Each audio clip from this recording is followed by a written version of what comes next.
S ಎಲ್ಲ ಶಿಕ್ಷಕ ಆಕಾಂಕ್ಷಿಗಳಿಗೆ ನಮಸ್ಕಾರಗಳು and welcome to the Karnataka academy.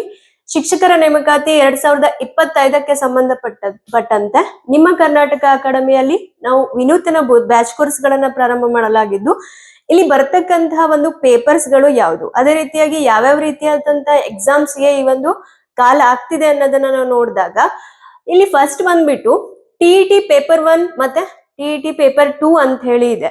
Okay, ಯಾವುದೇ ಎಕ್ಸಾಮ್ಸ್ ಫಾರ್ ಎಕ್ಸಾಂಪಲ್ ನಾವೀಗ PSTR ಆಗ್ಬೇಕು ಅಥವಾ GPSTR ಗೆ ನಾವು ಕ್ವಾಲಿಫೈ ಆಗ್ಬೇಕು ಅಂತ ಅಂದ್ರೆ PSTR ಗೆ ಬಂದ್ಬಿಟ್ಟು ಟಿಇಟಿ ಪೇಪರ್ 1 ಆಗಿರ್ಬೇಕು. ಓಕೆ, ಕ್ವಾಲಿಫೈ ಆಗಿರ್ಬೇಕು. ಅದೇ ರೀತಿಯಾಗಿ TET paper 2 this is for GPSTR ಅಂತ ಹೇಳಿ ನೋಡ್ತೀವಿ. ನಾವು GPSTR ಎಕ್ಸಾಮ್ ಅನ್ನ ಬರಿಬೇಕು ಅಂತ ಅಂದ್ರೆ ಟಿಇಟಿ ಪೇಪರ್ 2 ಆಗಿರ್ಬೇಕು.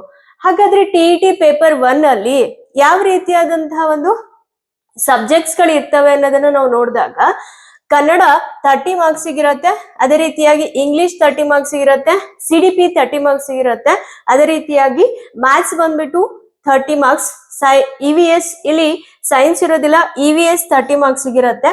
ಟೋಟಲ್ ಆಗಿ 150 ಮಾರ್ಕ್ಸ್ ಗೆ ನೀವು ಟಿಇಟಿ ಪೇಪರ್ 1 ಅನ್ನ ಬರೀತೀರಾ. ಓಕೆ, ಇಲ್ಲಿ EVS ಕೊಟ್ಟಿದ್ದಾರೆ, ಬಟ್ ನೀವು ಸೈನ್ಸ್ ಅನ್ನ ಓದ್ಬೇಕಾಗತ್ತೆ. ಓಕೆ, 6, 7, 8 ಇನ್ಕ್ಲೂಡಿಂಗ್ 5th ಇವಿಷ್ಟು ಕೂಡ ಸೈನ್ಸ್ ಅನ್ನ ಓದ್ಕೋಬೇಕಾಗತ್ತೆ for TET paper 1. Okay, then GPSTR ಅನ್ನ ನೀವು ಬರಿಬೇಕಾದ್ರೆ, ಓಕೆ, GPT 6 to 8 ಎಕ್ಸಾಮ್ ಅನ್ನ ಬರಿಬೇಕಾಯ್ತು ಅಂದ್ರೆ ನೀವು ಟಿಇಟಿ ಪೇಪರ್ 2 ಅನ್ನ ಕ್ವಾಲಿಫೈ ಮಾಡ್ಕೊಂಡಿರ್ಬೇಕಾಗತ್ತೆ. ಹಾಗಾದ್ರೆ ಏನೇನು ಒಂದು ಸಬ್ಜೆಕ್ಟ್ಸ್ ಇರುತ್ತೆ ಅನ್ನೋದನ್ನ ನೋಡಿದಾಗ, ಇಲ್ಲಿ ಕನ್ನಡ ಇದು ಕೂಡ 30 ಮಾರ್ಕ್ಸ್ ಇರುತ್ತೆ, ಇಂಗ್ಲಿಷ್ ಬಂದ್ಬಿಟ್ಟು 30 ಮಾರ್ಕ್ಸ್ ಇರುತ್ತೆ, ಇಲ್ಲಿ CDP 30 ಮಾರ್ಕ್ಸ್ ಇರುತ್ತೆ. ಈ ಒಂದು ಕಲಾ ವಿಭಾಗದ ಒಂದು ಶಿಕ್ಷಕರಿಗೆ, ಕಲಾ ವಿಭಾಗದ ಶಿಕ್ಷಕರಿಗೆ ಸೋಷಿಯಲ್ ಬಂದ್ಬಿಟ್ಟು 60 ಮಾರ್ಕ್ಸ್ ಇರುತ್ತೆ. ಇದು ಕೂಡ ಟೋಟಲ್ ಆಗಿ 150 ಮಾರ್ಕ್ಸ್ ಗೆ ಇವ್ರು ಬರೀತಾರೆ. ಯಾರು ಅಂದ್ರೆ ಕಲಾ ವಿಭಾಗದ ಅಭ್ಯರ್ಥಿಗಳು. ದೆನ್ ಇಲ್ಲಿ ಸೈನ್ಸ್ ಮತ್ತೆ ಮ್ಯಾಥ್ಸ್ ಟೀಚರ್ 6 to 8 ಸೈನ್ಸ್ ಮತ್ತೆ ಮ್ಯಾಥ್ಸ್ ಟೀಚರ್ಸ್ ಅನ್ನ ನಾವು ನೋಡಿದಾಗ, ಅವರಿಗೆ ಇಲ್ಲಿ ಕನ್ನಡ ಕಾಮನ್ ಆಗಿರುತ್ತೆ, ದೆನ್ ಇಂಗ್ಲಿಷ್ ಕೂಡ ಕಾಮನ್ ಆಗಿರುತ್ತೆ 30 ಮಾರ್ಕ್ಸ್ ಗೆ, CDP 30 ಮಾರ್ಕ್ಸ್ ಇರುತ್ತೆ. ಬಟ್ ಇಲ್ಲಿ ಸೈನ್ಸ್ ಮತ್ತೆ ಮ್ಯಾಥ್ಸ್ ಅಂತ ಹೇಳಿ ನಾವು ನೋಡ್ತೀವಿ. CVZ ಇರೋರು ಮ್ಯಾಥ್ಸ್ ಬರೆಯೋಗಿಲ್ವಾ? ಇಲ್ಲ, ಅವರಿಗೂ ಕೂಡ ಮ್ಯಾಥ್ಸ್ ಇರುತ್ತೆ. ಅದೇ ರೀತಿಯಾಗಿ ಸೈನ್ಸ್ ಇವೆರಡು ಕೂಡ 30-30. ಓಕೆ, ಮ್ಯಾಥ್ಸ್ ಮತ್ತೆ ಸೈನ್ಸ್ ಟೀಚರ್ಸ್ ಅಂದ್ರೆ ಈ ಒಂದು PCM ಮತ್ತೆ CVZ ಮಾಡಿರ್ತಕ್ಕಂತಹ ಟೀಚರ್ಸ್ ಈ ಒಂದು GPSTR ಪರೀಕ್ಷೆನ ನೀವು ಬರೀಬೇಕು ಅಂತ ಅಂದ್ರೆ ಪೇಪರ್ 2 ಎಕ್ಸಾಮ್ ಈ ಒಂದು ಪೇಪರ್ ಅನ್ನ ಕ್ವಾಲಿಫೈ ಮಾಡ್ಬೇಕಾಗಿರುತ್ತೆ ಅಂತ ಹೇಳಿ ನಾವು ನೋಡ್ತೀವಿ. ದೆನ್ ಹಾಗಾದ್ರೆ PSTR 1 to 5th ಟೀಚರ್ಸ್ ನೀವು ಆಗ್ಬೇಕು ಅಂತ ಅಂದ್ರೆ ಪೇಪರ್ 1 ಅನ್ನ ನೀವು ಎಲಿಜಿಬಿಲಿಟಿ ಪಡ್ಕೊಂಡಿರ್ಬೇಕು ಅಂತ ಹೇಳಿ ನಾವು ಈಗಾಗಲೇ ನೋಡಿದ್ವಿ. ಹಾಗಾದ್ರೆ ಯಾವ್ಯಾವ ರೀತಿಯಾದಂತಹ ಪೇಪರ್ಸ್ ಗಳು, ಸಬ್ಜೆಕ್ಟ್ಸ್ ಗಳು ಬರ್ತವೆ ಅನ್ನೋದನ್ನ ನಾವು ನೋಡಿದಾಗ, ಇದು ಬಂದ್ಬಿಟ್ಟು 150 ಮಾರ್ಕ್ಸ್ ಗೆ ನೀವು ಎಕ್ಸಾಮ್ ಬರೀತೀರಾ. MCQs ಅಲ್ಲಿ ಇರುತ್ತೆ ಪೇಪರು, ಯಾವುದೇ ಡಿಸ್ಕ್ರಿಪ್ಟಿವ್ ಇರೋದಿಲ್ಲ. MCQs ಇರುತ್ತೆ, 150 ಮಾರ್ಕ್ಸ್ ಇರುತ್ತೆ. GK 15 ಮಾರ್ಕ್ಸ್ ಇರುತ್ತೆ. ಎಷ್ಟು ಮಾರ್ಕ್ಸ್ ಇರತ್ರಿ? 15 ಮಾರ್ಕ್ಸ್ ಇರುತ್ತೆ. ಓಕೆ, ಇಲ್ಲಿ ಚಿದಾನಂದ್ ಸರ್ ನಿಮಗೆ GK ಅನ್ನ ಹ್ಯಾಂಡಲ್ ಮಾಡ್ತಿದ್ದಾರೆ. ಅದೇ ರೀತಿಯಾಗಿ ಇಂಗ್ಲಿಷ್ ಬಂದ್ಬಿಟ್ಟು 25 ಮಾರ್ಕ್ಸ್ ಇರುತ್ತೆ. Basavaraj sir and Shivaputra sir ಇಲ್ಲಿ ನಿಮ್ಮ ಕರ್ನಾಟಕ ಅಕಾಡೆಮಿಯಲ್ಲಿ ಇಂಗ್ಲಿಷ್ ಸಬ್ಜೆಕ್ಟ್ ಅನ್ನ ಹ್ಯಾಂಡಲ್ ಮಾಡ್ತಿದ್ದಾರೆ. ಅದೇ ರೀತಿಯಾಗಿ CDP ಬಂದ್ಬಿಟ್ಟು 25 ಮಾರ್ಕ್ಸ್ ಇರುತ್ತೆ. ಮುಲ್ತಾನಿ ಸರ್ ಇದನ್ನ ಮಾಡ್ತಿದ್ದಾರೆ. ದೆನ್ ಜನರಲ್ ಸೈನ್ಸ್ ಬಂದ್ಬಿಟ್ಟು 20 ಮಾರ್ಕ್ಸ್, ರವಿಕಾಂತ್ ಸರ್ ಈ ಸಬ್ಜೆಕ್ಟ್ ಅನ್ನ ಹ್ಯಾಂಡಲ್ ಮಾಡ್ತಿದ್ದಾರೆ. ದೆನ್ ಕನ್ನಡ ಬಂದ್ಬಿಟ್ಟು ನಿಮಗೆ 20 ಮಾರ್ಕ್ಸ್ ಇದೆ, ಮುಲ್ತಾನಿ ಸರ್ ನಿಮಗೆ ಹ್ಯಾಂಡಲ್ ಮಾಡ್ತಿದ್ದಾರೆ. ದೆನ್ ಮ್ಯಾಥ್ಸ್ ಬಂದ್ಬಿಟ್ಟು 20 ಮಾರ್ಕ್ಸ್ ಇದೆ ಇನ್ PSTR ಎಕ್ಸಾಮ್, ಇದನ್ನ ಸಂತೋಷ್ ಸರ್ ನಿಮಗೆ ಹ್ಯಾಂಡಲ್ ಮಾಡ್ತಾರೆ. ದೆನ್ ಕಂಪ್ಯೂಟರ್ ಬಂದ್ಬಿಟ್ಟು 25 ಮಾರ್ಕ್ಸ್ ಇದೆ, ಪ್ರಶಾಂತ್ ಸರ್ ಇದನ್ನ ಹ್ಯಾಂಡಲ್ ಮಾಡ್ತಿದ್ದಾರೆ. ಇಷ್ಟು ಎಜುಕೇಟರ್ಸ್ ಕೂಡ ಇಲ್ಲಿ PSTR ಎಕ್ಸಾಮ್ಗೆ ಸಂಬಂಧಪಟ್ಟಂತೆ ಈ ಎಲ್ಲಾ ಸಬ್ಜೆಕ್ಟ್ ಗಳನ್ನ ನಿಮಗೆ ಟೀಚ್ ಮಾಡ್ತಾರೆ. ನೀವು ಈ ಒಂದು PSTR ಪರೀಕ್ಷೆಯನ್ನ ಬರೀಲಿಕ್ಕೆ ಈ ಒಂದು ಬ್ಯಾಚ್ ಕೋರ್ಸ್ ಅನ್ನ ತಗೊಳ್ಳೋದ್ರಿಂದ ನಿಮಗೆ ಉಪಯುಕ್ತ ಆಗ್ತಿದೆ ಅಂತ ಹೇಳಿ ನಾವು ನೋಡ್ಬೋದು. ನೆಕ್ಸ್ಟ್ ಬಂದ್ಬಿಟ್ಟು ಹಾಗಾದ್ರೆ GPSTR 6 to 8 ನಾವು 1 to 5th ಟೀಚರ್ಸ್ PSTR ಅಲ್ಲಿ ಏನೇನ್ ಸಬ್ಜೆಕ್ಟ್ ಇದೆ ಅಂತ ಹೇಳಿ ನೋಡಿದ್ವಿ. ನೆಕ್ಸ್ಟ್ ಬಂದಾಗ GPSTR 6 to 8 ಅಂತ ಹೇಳಿ ನೋಡ್ತಾ ಇದೀವಿ. ಹಾಗಾದ್ರೆ ಈ ಒಂದು GPSTR 6 to 8 ಅಲ್ಲಿ ಯಾವ್ಯಾವ ಸಬ್ಜೆಕ್ಟ್ಸ್ ಗೆ ಕಾಲಾಗತ್ತೆ ಅನ್ನೋದನ್ನ ನಾವು ನೋಡಿದಾಗ, ಇಂಗ್ಲಿಷ್ ಮತ್ತೆ social science maths and science, ಅದೇ ರೀತಿಯಾಗಿ CBZ ಅಂತ ಹೇಳಿ ನಾವು ನೋಡ್ಬೋದು. ಇಷ್ಟು ಒಂದು ಸಬ್ಜೆಕ್ಟ್ ಗಳ ಟೀಚರ್ಸ್ ಗಳ ಕಾಲ್ ಆಗತ್ತೆ ಅಂತ ಹೇಳಿ ನಾವು ನೋಡ್ಬೋದು. ಹಾಗಾದ್ರೆ ಇದರಲ್ಲಿ ಯಾವ್ಯಾವ ಪೇಪರ್ಸ್ ಇರತ್ತೆ ಅನ್ನೋದನ್ನ ನೋಡಿದಾಗ ಇಂಗ್ಲಿಷ್ಗೆ ಪೇಪರ್ 1, ಪೇಪರ್ 2. ಓಕೆ, ಇಲ್ಲಿ ಕನ್ನಡ ಭಾಷಾ ಸಾಮರ್ಥ್ಯ ಅಂತ ಹೇಳಿ ಇನ್ನೊಂದು ಪೇಪರ್ ಬರುತ್ತೆ. ಇಂಗ್ಲಿಷ್ ಟೀಚರ್ಸ್ಗೆ, GPSR ಇಂಗ್ಲಿಷ್ ಟೀಚರ್ಸ್ಗೆ ಪೇಪರ್ 3 ಇರೋದಿಲ್ಲ. ಓಕೆ, ಪೇಪರ್ 3 ಇರೋದಿಲ್ಲ. ಬಟ್ ಇಲ್ಲಿ social science, maths and science, CBZ ಟೀಚರ್ಸ್ಗೆ ಪೇಪರ್ 1, ಪೇಪರ್ 2, ಪೇಪರ್ 3 ಇಷ್ಟು ಪೇಪರ್ಗಳು ನೀವು ಬರಿಬೇಕಾಗತ್ತೆ ಅಂತ ಹೇಳಿ ನಾವು ನೋಡ್ತೀವಿ. ನೆಕ್ಸ್ಟ್ ಪೇಪರ್ 1 ಅಲ್ಲಿ ಏನಿರತ್ತೆ, ಹಾಗಾದ್ರೆ ಯಾವ ಸಬ್ಜೆಕ್ಟ್ಸ್ ಇರತ್ತೆ ಅಂತ ಹೇಳಿ ನಾವು ನೋಡಿದಾಗ GPSR ಅಲ್ಲಿ ನಮಗೆ 3 ಪೇಪರ್ಸ್ ಗಳು ಬರ್ತವೆ. ಇಂಗ್ಲಿಷ್ ಸಬ್ಜೆಕ್ಟ್ ಟೀಚರ್ಸ್ಗೆ ಓನ್ಲಿ 2 ಪೇಪರ್ ಇರುತ್ತೆ. Social science, maths and science, ಅದೇ ರೀತಿಯಾಗಿ CBZ ಟೀಚರ್ ಗಳಿಗೆ 3 ಪೇಪರ್ಸ್ ಗಳು ಬರ್ತವೆ. ಓಕೆ, ಒಂದು GK ಪೇಪರ್ ಎಲ್ರಿಗೂ ಕೂಡ ಕಾಮನ್ ಆಗಿರುತ್ತೆ. ಇಲ್ಲಿ ಪೇಪರ್ 2 ಅಂದ್ರೆ ನಿಮ್ಮ ಸಬ್ಜೆಕ್ಟ್ ಗೆ ಸಂಬಂಧಪಟ್ಟಂತೆ ಒಂದು ಪೇಪರ್ ಇರುತ್ತೆ. ಅದೇ ರೀತಿಯಾಗಿ ಇಂಗ್ಲಿಷ್ನವರಿಗೆ ಇಲ್ಲಿ ಕನ್ನಡ ಭಾಷಾ ಸಾಮರ್ಥ್ಯ ಪೇಪರ್ ಅನ್ನ ಬರೆಯುವಂತ ಅವಶ್ಯಕತೆ ಇಲ್ಲ. ಓಕೆ, ಈ ಇಂಗ್ಲಿಷ್ ಟೀಚರ್ಸ್ ಗಳು 2 ಪೇಪರ್ ಇರುತ್ತೆ. ಒಂದು GK ಪೇಪರ್, ಅದೇ ರೀತಿಯಾಗಿ ಅವರ ಒಂದು ಸಬ್ಜೆಕ್ಟ್ ಗೆ ತಕ್ಕಂತೆ ಒಂದು ಪೇಪರ್ 2. ಓಕೆ, ದೆನ್ ಕನ್ನಡ ಭಾಷಾ ಸಾಮರ್ಥ್ಯ ಇವ್ರಿಗಿರೋದಿಲ್ಲ. ದೆನ್ ಇಲ್ಲಿ ನೆಕ್ಸ್ಟ್ ಇಲ್ಲಿ ಹಾಗಾದ್ರೆ ಪೇಪರ್ 1 ಅಲ್ಲಿ ಯಾವ್ಯಾವ ರೀತಿಯಾದಂತಹ ಸಬ್ಜೆಕ್ಟ್ಸ್ ಇರುತ್ತೆ, ಹಾಗೆ ಎಷ್ಟು ಮಾರ್ಕ್ಸ್ ಇರುತ್ತೆ ಅಂತ ಹೇಳಿ ನಾವು ನೋಡಿದಾಗ ಕನ್ನಡ ಪೇಪರ್ ಬಂದ್ಬಿಟ್ಟು 25 ಮಾರ್ಕ್ಸ್ ಇರುತ್ತೆ.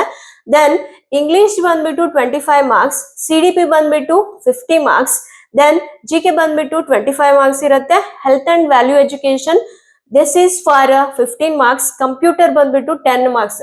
ಟೋಟಲಿ 150 ಮಾರ್ಕ್ಸ್ ಇರುತ್ತೆ. ಅದು MCQ ಒಂದು ಪ್ಯಾಟರ್ನ್ ಅಲ್ಲಿ ಇರುತ್ತೆ ಅಂತ ಹೇಳಿ ನಾವು ನೋಡ್ಬೋದು. ಓಕೆ, ದೆನ್ ಪೇಪರ್ 2 ಆ ಒಂದು ಸಬ್ಜೆಕ್ಟ್ ನವರಿಗೆ ಏನ್ ಮಾಡುತ್ತೆ ಅಂದ್ರೆ ಸಂಬಂಧ ಪಡುತ್ತೆ. ಫಾರ್ ಎಕ್ಸಾಂಪಲ್ ಈಗ SS ಇದೆ ಅಂತಂದ್ರೆ, ಸೋಷಿಯಲ್ ಸೈನ್ಸ್ ನವ್ರು ಇದ್ದಾರೆ ಅಂತಂದ್ರೆ ಈ ಸೋಷಿಯಲ್ ಸೈನ್ಸ್ ಅಲ್ಲಿ 50 ಮಾರ್ಕ್ಸ್ MCQ ಅನ್ನ ಬರೀತಾರೆ. ಅದೇ ರೀತಿಯಾಗಿ ಡಿಸ್ಕ್ರಿಪ್ಟಿವ್ ಅನ್ನ 100 ಮಾರ್ಕ್ಸ್ ಗೆ ಬರೀತಾರೆ. ಓಕೆ, ಇಂಗ್ಲಿಷ್ ಟೀಚರ್ಸ್ ಕೂಡ ಅಷ್ಟೇ 50 ಮಾರ್ಕ್ಸ್ MCQ ಬರೀತಾರೆ. ಅದೇ ರೀತಿಯಾಗಿ ಡಿಸ್ಕ್ರಿಪ್ಟಿವ್ ಬಂದ್ಬಿಟ್ಟು 100 ಮಾರ್ಕ್ಸ್ ಇರುತ್ತೆ ಅಂತ ಹೇಳಿ ನಾವು ನೋಡ್ಬೋದು. ಓಕೆ, ಇಂಗ್ಲಿಷ್ ಟೀಚರ್ಸ್ 50 ಮಾರ್ಕ್ಸ್ ಗೆ MCQ ಬರೀತಾರೆ. ದೆನ್ ಡಿಸ್ಕ್ರಿಪ್ಟಿವ್ ಬಂದ್ಬಿಟ್ಟು 100 ಮಾರ್ಕ್ಸ್ ಇರುತ್ತೆ. ಟೋಟಲ್ ನಿಮಗೆ ಇಲ್ಲಿ 150 ಮಾರ್ಕ್ಸ್ ಇರುತ್ತೆ. ಓಕೆ, ದೆನ್ ಇಲ್ಲಿ maths and science teachers PCM ಅನ್ನ ಮಾಡಿರ್ತಿರಲ್ವಾ, ಅವರು ಮ್ಯಾಥ್ಸ್ ಅಂಡ್ ಸೈನ್ಸ್ ಟೀಚರ್ಸ್ ಅವರು ಕೂಡ 50 ಮಾರ್ಕ್ಸ್ ಗೆ MCQ ಬರೀತಾರೆ, 100 ಮಾರ್ಕ್ಸ್ ಗೆ ಡಿಸ್ಕ್ರಿಪ್ಟಿವ್ ಬರೀತಾರೆ. CBZ ಟೀಚರ್ಸ್ ಕೂಡ ಅಷ್ಟೇ 50 ಮಾರ್ಕ್ಸ್ ಗೆ ನೀವು MCQs ಅನ್ನ ಬರೀತೀರಿ ಅಂಡ್ 100 ಮಾರ್ಕ್ಸ್ ಗೆ ನೀವು ಡಿಸ್ಕ್ರಿಪ್ಟಿವ್ ಪೇಪರ್ ಅನ್ನ ಬರೀತೀರಾ. ಓಕೆ, ಇಲ್ಲಿ 150 ಪ್ಲಸ್ 150 ಇಲ್ಲಿ ಎಷ್ಟಾಯ್ತು ಅಂದ್ರೆ 300. ಬಟ್ ಇಲ್ಲಿ ಇಂಗ್ಲಿಷ್ ಟೀಚರು ನೀವು ಕನ್ನಡ ಭಾಷಾ ಸಾಮರ್ಥ್ಯವನ್ನ ಬರೀತಕ್ಕಂಥದ್ದಲ್ಲ. ಓಕೆ, ನೀವು ಬರೆಯೋ ಹಾಗಿಲ್ಲ. ಇನ್ನು ಉಳಿದಿರ್ತಕ್ಕಂತಹ ಇಲ್ಲಿ ಸೋಷಿಯಲ್ ಸೈನ್ಸ್ ಟೀಚರ್ಸ್ 100 ಮಾರ್ಕ್ಸ್ ಗೆ ನೀವು ಡಿಸ್ಕ್ರಿಪ್ಟಿವ್ ಅನ್ನ ಬರೀತೀರಾ. Maths and science teachers also ಈ ಒಂದು 100 ಮಾರ್ಕ್ಸ್ ಗೆ ಡಿಸ್ಕ್ರಿಪ್ಟಿವ್ ಅನ್ನ ಬರೀತಾರೆ. ನೆಕ್ಸ್ಟ್ CBZ ಟೀಚರ್ಸ್ ಕೂಡ 100 ಮಾರ್ಕ್ಸ್ ಗೆ ಈ ಒಂದು ಡಿಸ್ಕ್ರಿಪ್ಟಿವ್ ಪೇಪರ್ ಕನ್ನಡ ಭಾಷಾ ಸಾಮರ್ಥ್ಯ ಅಂತಕ್ಕಂಥ ಪೇಪರ್ ಅನ್ನ ಬರೀತಾರೆ. ಇವರಿಗೆ ಇಂಗ್ಲಿಷ್ ಟೀಚರ್ಸ್ ಗೆ ಕನ್ನಡ ಭಾಷಾ ಸಾಮರ್ಥ್ಯ ಪೇಪರ್ ಇರೋದಿಲ್ಲ. ಹಾಗಾದ್ರೆ ಇಲ್ಲಿ GK ಪೇಪರ್ ಇಷ್ಟು ಒಂದು ಸಬ್ಜೆಕ್ಟ್ ಗಳನ್ನ ಹೊಂದಿರುತ್ತೆ. ಪೇಪರ್ 2 ಗೆ ಸಂಬಂಧಪಟ್ಟಂಗೆ ಅವರವರ ಸಬ್ಜೆಕ್ಟ್ಸ್ ಯಾವ್ದಿರತ್ತೆ. ಫಾರ್ ಎಕ್ಸಾಂಪಲ್ ಈಗ ಸೋಷಿಯಲ್ ಸೈನ್ಸ್ ಅನ್ನ ಪಡೆದಿರ್ತಕ್ಕಂಥವ್ರು, ಆ ಒಂದು ಕೋರ್ಸ್ ಅನ್ನ ತಗೊಂಡಿರ್ತಕ್ಕಂಥವ್ರು ಸೋಷಿಯಲ್ ಸೈನ್ಸ್ ಇಲ್ಲಿ 50 ಮಾರ್ಕ್ಸ್ MCQ, 100 ಮಾರ್ಕ್ಸ್ ಗೆ ಡಿಸ್ಕ್ರಿಪ್ಟಿವ್ ಬರೀತಾರೆ. ಅದೇ ರೀತಿಯಾಗಿ ಮ್ಯಾಥ್ಸ್ ಅಂಡ್ ಸೈನ್ಸ್ ನವರು ಅಷ್ಟೇ. ಅದೇ ರೀತಿಯಾಗಿ CBZ ಟೀಚರ್ಸ್ ಕೂಡ 150 ಮಾರ್ಕ್ಸ್ ಗೆ, ದಟ್ ಮೀನ್ಸ್ 50 ಮಾರ್ಕ್ಸ್ MCQ ಇರುತ್ತೆ, 100 ಮಾರ್ಕ್ಸ್ ಡಿಸ್ಕ್ರಿಪ್ಟಿವ್ ಪೇಪರ್ 2 ಅನ್ನ ಬರೀತಾರೆ. ಓಕೆ, ಇಲ್ಲಿ social science, maths and science, CBZ paper 3 ಅನ್ನ ಕನ್ನಡ ಭಾಷಾ ಸಾಮರ್ಥ್ಯ ಇವ್ರಿಗೆ ಮಾತ್ರ ಸಂಬಂಧ ಪಡುತ್ತೆ. ಇಂಗ್ಲಿಷ್ ಟೀಚರ್ಸ್ ಗೆ ಇದು ಸಂಬಂಧ ಪಡೋದಿಲ್ಲ. ಓಕೆ, ನೆಕ್ಸ್ಟ್ ಬಂದ್ಬಿಟ್ಟು ಹೈಸ್ಕೂಲ್ ರಿಕ್ವೈರ್ಮೆಂಟ್ ಅಂತ ಹೇಳಿ ನೋಡ್ತೀವಿ. ಇಲ್ಲಿ ಹೈಸ್ಕೂಲ್ಗೆ ಸಂಬಂಧಪಟ್ಟಂಗೆ HSTR ಅಂತ ಹೇಳಿ ನೋಡ್ತಾ ಇದೀವಿ. ಹೌದಾ, ಇಲ್ಲಿ ಹಾಗಾದ್ರೆ ಯಾವ್ಯಾವ ಒಂದು ಟೀಚರ್ಸ್ ಅಂದ್ರೆ ಸಬ್ಜೆಕ್ಟ್ ಗೆ ಟೀಚರ್ ಕಾಲ್ ಆಗತ್ತೆ ಅಂತ ಹೇಳಿ ನೋಡಿದಾಗ Kannada, English, PCM teachers, CBZ teachers, ಅದೇ ರೀತಿಯಾಗಿ ಕಲಾ ವಿಭಾಗ ಸಂಬಂಧಪಟ್ಟಿರ್ತಕ್ಕಂತಹ ಟೀಚರ್ಸ್, ಅದೇ ರೀತಿಯಾಗಿ ದೈಹಿಕ ಶಿಕ್ಷಕರು, ಇನ್ ಕೇಸ್ ಏನಾದ್ರೂ ಹಿಂದಿ ಕಾಲ್ ಆಯ್ತು ಅಂದ್ರೆ ಹಿಂದಿ ಶಿಕ್ಷಕರು. ಇಷ್ಟು ಒಂದು ಸಬ್ಜೆಕ್ಟ್ ಗಳ ಟೀಚರ್ಸ್ ಗಳಿಗೆ ಸಂಬಂಧಪಟ್ಟಂತೆ HSTR ಕಾಲಾಗ್ತದೆ ಅಂತ ಹೇಳಿ ನಾವು ನೋಡ್ಬೋದು. ಹಾಗಾದ್ರೆ ಯಾವ್ಯಾವ ಸಬ್ಜೆಕ್ಟ್ಸ್ ಇರುತ್ತೆ? ಈ ಒಂದು HSTR ಎಕ್ಸಾಮ್ ಬಂದ್ಬಿಟ್ಟು 200 ಮಾರ್ಕ್ಸ್ ಇರುತ್ತೆ. ಪೇಪರ್ 1 ಬಂದ್ಬಿಟ್ಟು 100 ಮಾರ್ಕ್ಸ್, ಅದೇ ರೀತಿಯಾಗಿ ಪೇಪರ್ 2 ಬಂದ್ಬಿಟ್ಟು 100 ಮಾರ್ಕ್ಸ್ ಇರುತ್ತೆ. ಇದು ಕಂಪ್ಲೀಟ್ ಆಗಿ MCQ ಪ್ಯಾಟರ್ನ್ ಅಲ್ಲಿ ಇರುತ್ತೆ. ಯಾವುದೇ ಡಿಸ್ಕ್ರಿಪ್ಟಿವ್ ಒಂದು ಪ್ಯಾಟರ್ನ್ ಇಲ್ಲಿ ಇರೋದಿಲ್ಲ. ಓನ್ಲಿ MCQs ಅನ್ನ ನೀವು ಬಿಡಿಸ್ಬೇಕಾಗತ್ತೆ. ಹಾಗಾದ್ರೆ ಪೇಪರ್ 1 ಬಂದ್ಬಿಟ್ಟು ಎಲ್ರಿಗೂ ಕೂಡ ಕಾಮನ್ ಇರುತ್ತೆ. ಓಕೆ, ಎಲ್ರಿಗೂ ಕೂಡ ಇದೇನಾಗತ್ತೆ ಅಂದ್ರೆ ಕಾಮನ್ ಆಗಿರತ್ತೆ ಅಂತ ಹೇಳಿ ನಾವು ನೋಡ್ಬೋದು. ಹಾಗಾದ್ರೆ ಯಾವ್ಯಾವ ಸಬ್ಜೆಕ್ಟ್ಸ್ ಇರತ್ತೆ ಇಲ್ಲಿ ಅನ್ನೋದನ್ನ ನಾವು ಡೀಟೇಲ್ ಆಗಿ ನೋಡೋದಾದ್ರೆ, GK ಇದು 25 ಮಾರ್ಕ್ಸ್ ಇರುತ್ತೆ. ಅದೇ ರೀತಿಯಾಗಿ CDP 25 ಮಾರ್ಕ್ಸ್, ಮೆಂಟಲ್ ಎಬಿಲಿಟಿ ಬಂದ್ಬಿಟ್ಟು 25 ಮಾರ್ಕ್ಸ್ ಇರುತ್ತೆ, ಇಂಗ್ಲಿಷ್ ಬಂದ್ಬಿಟ್ಟು 12 ಮಾರ್ಕ್ಸ್, ಕಂಪ್ಯೂಟರ್ ಬಂದ್ಬಿಟ್ಟು 13 ಮಾರ್ಕ್ಸ್ ಇರುತ್ತೆ. ಓಕೆ, ಟೋಟಲ್ ಆಗಿ ನಮಗೆ 100 ಮಾರ್ಕ್ಸ್ ಗೆ ನಾವು GK ಪೇಪರ್ ಅನ್ನ ಬರಿತಾ ಇದ್ದೀವಿ MCQs ಪ್ಯಾಟರ್ನ್ ಅಲ್ಲಿ. ಓಕೆ, ದೆನ್ ಇನ್ನುಳಿದಿರ್ತಕ್ಕಂತಹ 100 ಮಾರ್ಕ್ಸ್ ಅನ್ನ ನಾವು ಅವರವರ ಸ್ಪೆಸಿಫಿಕ್ ಸಬ್ಜೆಕ್ಟ್ ಅಲ್ಲಿ, ಈಗ ಫಾರ್ ಎಕ್ಸಾಂಪಲ್ CVZ ಇದಾರೆ ಅಂತ ಅಂದ್ರೆ CVZ ಟೀಚರ್ಸ್ 100 ಮಾರ್ಕ್ಸ್ ಗೆ ಅವರ ಸಬ್ಜೆಕ್ಟ್ ಅಲ್ಲಿ 100 ಮಾರ್ಕ್ಸ್ ಗೆ ಈ ಒಂದು ಪೇಪರ್ 2 ಅನ್ನ ಬರೀತಾರೆ ಅಂತ ಹೇಳಿ ನೋಡ್ಬೋದು. ಟೋಟಲ್ ಆಗಿ ನೀವು 200 ಮಾರ್ಕ್ಸ್ ಗೆ ಈ ಒಂದು HSTR ಎಕ್ಸಾಮ್ ಅನ್ನ ಬರೀತಾ ಇದ್ದೀರಾ. ಇಷ್ಟು ಕೂಡ ನಿಮಗೆ ಅರ್ಥ ಆಯ್ತು ಅಂತ ಅನ್ಕೊಳ್ತೀನಿ. ಓಕೆ, ನಾವು ಫಸ್ಟ್ TET ಪೇಪರ್ 1 ಪೇಪರ್ 2 ಬಗ್ಗೆ ನೋಡಿದ್ವಿ ಅಲ್ವಾ. TET ಪೇಪರ್ 1 ಪೇಪರ್ 2, ಈ ಒಂದು TET ಪೇಪರ್ 1 ಮತ್ತೆ TET ಪೇಪರ್ 2 ಅಲ್ಲಿ ಎಲಿಜಿಬಿಲಿಟಿ ನೀವು ಪಡೆದಿದ್ರೆ ಮಾತ್ರ ಈ ಒಂದು PSTR ಮತ್ತೆ GPSTR ಎಕ್ಸಾಮ್ ಅನ್ನ ಬರೀಲಿಕ್ಕೆ ನೀವು ಅರ್ಹತೆಯನ್ನ ಹೊಂದುತ್ತೀರಾ. ಇವೆರಡೂ ಕೂಡ ಅರ್ಹತಾ ಪರೀಕ್ಷೆಗಳು. ಓಕೆ, ಎಲಿಜಿಬಿಲಿಟಿ ಟೆಸ್ಟ್ ಅಂತ ಹೇಳಿ ಕರಿತೀವಿ. ಓಕೆ, ಹಾಗಾಗಿ ಈ ಎರಡೂ ಕೂಡ ನೀವು ಮೊದಲು ಏನ್ ಮಾಡ್ಬೇಕಾಗತ್ತೆ ಅಂದ್ರೆ ಎಲಿಜಿಬಿಲಿಟಿನ ಪಡ್ಕೋಬೇಕಾಗತ್ತೆ. ಓಕೆ, ದೆನ್ ಬಂದ್ಬಿಟ್ಟು ಪೇಪರ್ 1 ಅನ್ನ ಬರ್ದಿರೋರು, ಕ್ವಾಲಿಫೈ ಹೊಂದಿರತಕ್ಕಂಥವ್ರು PSTR ಎಕ್ಸಾಮ್ ಅನ್ನ ಬರಿಬಹುದು. ಅದೇ ರೀತಿಯಾಗಿ TET ಪೇಪರ್ 2 ಅನ್ನ ಕ್ವಾಲಿಫೈ ಮಾಡಿದವರು GPSTR ಎಕ್ಸಾಮ್ ಅನ್ನ ಬರಿಬಹುದಾಗಿದೆ. ಓಕೆ, 6 to 8 GPSTR ಇಷ್ಟು ಕೂಡ. ಓಕೆ, ಹಾಗೆ ನಿಮ್ಮ ಕರ್ನಾಟಕ ಅಕಾಡೆಮಿಯಲ್ಲಿ ಉತ್ತಮ ಒಂದು ಫಲಿತಾಂಶವನ್ನ ಈಗಾಗಲೇ ಹೊಂದಿರೋದನ್ನ ನಿಮಗೆ ಗೊತ್ತಿರ್ಬೋದು ಅಂತ ಹೇಳಿ ನಾನು ಭಾವಿಸ್ತೀನಿ. ಅದೇ ರೀತಿಯಾಗಿ ನಿಮ್ಮ ಒಂದು ಕರ್ನಾಟಕ ಅಕಾಡೆಮಿಯಲ್ಲಿ ಎಲ್ಲಾ ಒಂದು ಎಕ್ಸಾಮ್ಸ್, ಫಾರ್ ಎಕ್ಸಾಂಪಲ್ ನಿಮಗೆ TET paper 1, TET paper 2, GPSTR, PSTR, HSTR ಈ ಎಲ್ಲಾ ಪರೀಕ್ಷೆಗಳಿಗೆ ಸಂಬಂಧಿಸಿದಂತೆ ವಿನೂತನ ಬ್ಯಾಚ್ ಕೋರ್ಸ್ ಗಳನ್ನ ಪ್ರಾರಂಭ ಮಾಡಲಾಗಿದ್ದು, ಈಗ ನೀವು TET ಪೇಪರ್ 1 ಪೇಪರ್ 2 ಅನ್ನ ತಗೊಳ್ತಾ ಇದ್ದೀರಾ. ಪೇಪರ್ 1 ಗೆ ಬಂದ್ಬಿಟ್ಟು ನಾವು 2000 ಅಮೌಂಟ್ ಇದೆ. ಅದೇ ರೀತಿಯಾಗಿ ಪೇಪರ್ 2 ಬಂದ್ಬಿಟ್ಟು 2000 ಅಮೌಂಟ್ ಇದೆ. ನೆಕ್ಸ್ಟ್ ಬಂದ್ಬಿಟ್ಟು PSTR ಅದು ನಿಮಗೆ 2200 ಅಮೌಂಟ್ ಇರುತ್ತೆ. ನೆಕ್ಸ್ಟ್ GPSTR ಹಾಗೆ HSTR ಇವೆಲ್ಲವೂ ಕೂಡ 2200 ಅಮೌಂಟ್ ಅಲ್ಲಿ ನಿಮಗೆ ಈ ಒಂದು ಶಿಕ್ಷಕರಾಗಲು ಬಯಸ್ತಕ್ಕಂತಹ ಎಲ್ಲ ಶಿಕ್ಷಕ ಆಕಾಂಕ್ಷಿಗಳಿಗೂ ಕೂಡ ಆಫರ್ ಪ್ರೈಸ್ ಅಲ್ಲಿ ಕೊಡ್ತಾ ಇದೀವಿ. ಓಕೆ, ಈ ಒಂದು ನಾನು ಹೇಳಿದ್ದು ನಿಮಗೆ 2000 ಮತ್ತೆ TET ಪೇಪರ್ 2 2000 ಅಂತ ಹೇಳಿದೆ.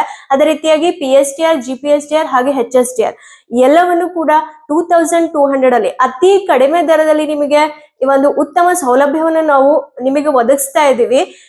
ಹಾಗೆ ಈ ಎಲ್ಲ ಕೂಡ 5 months ವ್ಯಾಲಿಡಿಟಿ ಹೊಂದಿರುತ್ತೆ. ಅದೇ ರೀತಿಯಾಗಿ ನೀವು 1 year ಕೋರ್ಸ್ ಅನ್ನ ನೀವು ತಗೊಳ್ತಾ ಇದ್ದೀರಾ ಅಂತ ಅಂದ್ರೆ ಅದು ಬಂದ್ಬಿಟ್ಟು 5000 ರೂಪಾಯಿ ಆಗತ್ತೆ.